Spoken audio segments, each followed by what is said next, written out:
Hello everyone, and welcome to Hands-on Web Development with React. My name is Filip Danic and I am the instructor for this course. I am a software engineer with many years of experience under my belt and a keen focus on front-end technologies. I worked with small startups that need to deliver fast, as well as established enterprise clients. In fact, I've had the pleasure of building and maintaining software that's used at several Fortune 500 companies. But what's perhaps more important for this course is that I have a lot of experience with React. I've driven React adaptation in a couple of organizations and worked on training junior developers. The goal of this course is to help you build a realistic web application with React. We're building a job board app that supports multiple user roles, provides various different views, allows for data input and management, as well as a dedicated analytics section for administrators. To provide structure in how we can accomplish this, the course is split into 7 sections, each with a particular set of goals and challenges that we'll overcome. In Section 1, we'll provide a general overview of what React is and why it's become so popular. To get you a head start, we'll use Create React App to bootstrap an application from scratch and start coding.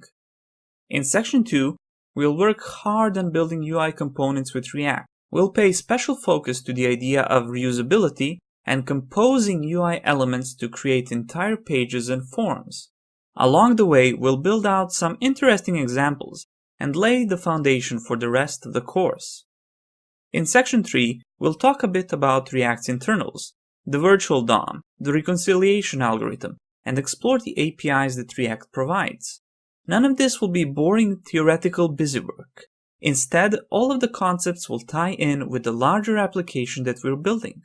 In Section 4, we'll talk about styling in React. We'll see that we can use good old CSS the same way it's always been used.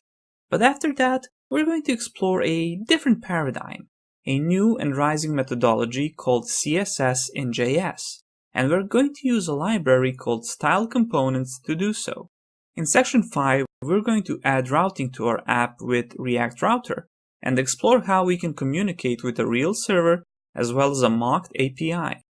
We'll use that knowledge to provide real data to our components and build a login system with session management. In Section 6, we're adding the rest of the features that we need for our app and polishing up the look and feel of it. We're going to pay special care to covering error and loading states. We're going to address potential security concerns and examine the wider React ecosystem.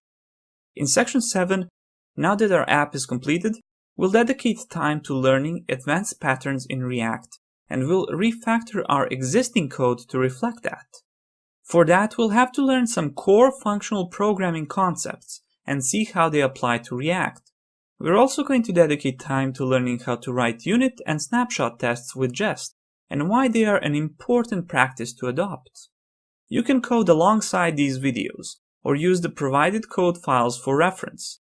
There is also a dedicated Git repository that you can access, where each commit addresses a specific video. So, what can you expect from this course? Well, by the end of the course, you'll be able to bootstrap your own React application from scratch. You'll be able to create React components, manage application state, and communicate with a real or mocked server. You'll understand the why and how behind core React concepts and common patterns. You'll be able to use CSS in JS with style components. You'll build a fully functional, feature-rich, single-page application that supports multiple roles as well as granular access control via feature flags. You'll learn core functional programming concepts and how they apply to working with React. And you'll have a chance to practice unit and snapshot testing with Jest, a JavaScript test runner. Finally, you'll figure out how to configure your build and deploy it to production. Now, there are of course some prerequisites for taking this course, although they are not major.